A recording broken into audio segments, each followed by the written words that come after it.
Welcome back to Football Talk with Xavier. Today we're going to be going over one of the most interesting divisions in the entire NFL, in the NFC South. Let's jump right into it.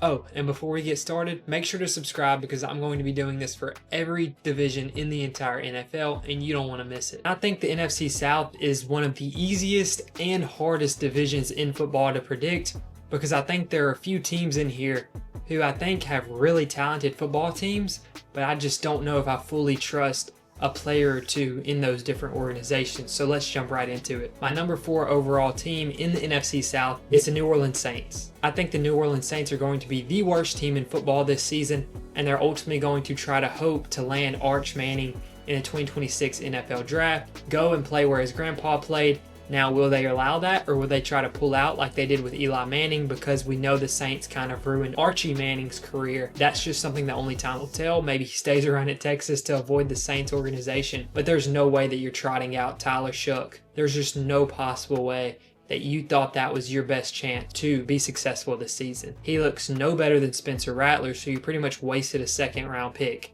And you cannot tell me, as much as you want to bash on Shedeur Sanders, that he is worse by 100+ picks than Tyler Shough is. That is unbelievable to me, and I think you're better off trotting out Spencer Rattler out there than Tyler Shough, and I think ultimately you're going to be the worst football team in the NFL this season. I'd be shocked if the Saints win 4 or 5 games. You even see guys like Tyrann Mathieu going ahead and retiring because he knows they're doing nothing this season. Now, bright spot of this team may be that defense, but ultimately they have no offensive weapons, and I think they're going to have the worst quarterback in the NFL this season. So only time will tell, but I definitely think the Saints are going to come in 4th place in this division. Next up, we've got the 3rd place team, and this is one that's tricky. I think 3rd and 2nd have a really good chance to swap out with one another. My 3rd overall team in the NFC South is going to be the Carolina Panthers. Now, I love some of the moves they made. I personally love the pick to go up and get Ted McMillan in the 1st round with pick number 8 there. I think that gives Bryce Young a big body receiving target that's ultimately going to be a massive playmaker for this team. I think he's by far the best receiver on your roster. I don't think Xavier Legette is ultimately who you hoped he would be last season. I think this defense got improved a lot when you went out and got those pass rushers in the draft. I still don't think it's going to be an elite defense by any means, and that's ultimately one of the reasons I have them lower on this list. I think Bryce Young looks better, and I think he's going to keep looking better as time goes on. But ultimately, I think this team lacks offensive firepower outside of Ted McMillan. And I ultimately think on the defensive side of the ball, you're just not going to be good enough to make a playoff push. But I do think this is a team that's maybe 2 years away from being really, really good in the NFL. Now, my number 2 overall team. This is going to shock quite a few people, but I ultimately think the Atlanta Falcons are going to come in 2nd in this division once again.